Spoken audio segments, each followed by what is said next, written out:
Latvijas sieviešu florbola līgas pusfināla sērija starp Florbola klubu Ķekava un Ķekavas Bulldogs ir noslēgusies 4. spēlē. Rezultātu 5-3 uzvaru izcīnīja Ķekava sērijā 4-0. Man līdzās mača labākā spēlētāja Monta Čēma.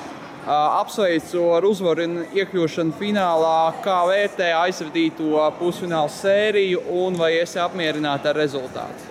Rezultāts, protams, es esmu apmierināta ar rezultātu. Nākamās brīvdienas ir brīvas. Sērija, neskatoties to, ka rezultāti pirmajās 3 spēlēs bija lieli, sērija nebija viegli. Mēs zinājām, ka viņas tomēr izrādīs pretestību un, kā redzējām, šī pēdējā spēlē viņas arī diezgan sīvu pretestību. Viss labs, kas labi beidzās. Tavs komentārs par šīs dienas spēli? Briesmīgi.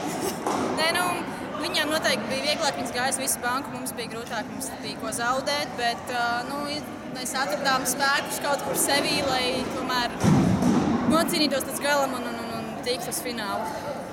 Šīs sezonas laikā arī vispār abas komandas pēc spēku samēriem ir ļoti līdzīgas.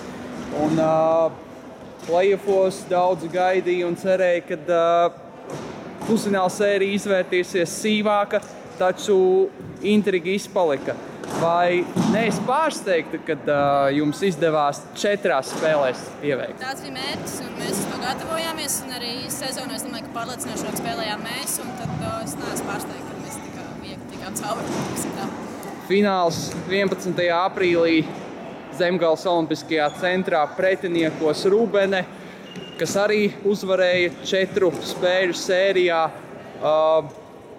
Šo sezonu atšķirībā no iepriekšējām sezonām viss izšķirsies vienā spēlē. Kas būs tas, ar ko mēģināsiet pārsteigt Focēnietes? Ar apņēmību. Viņām zelts ir, mums nav. Mēs gribam zelt. Paldies par interviju.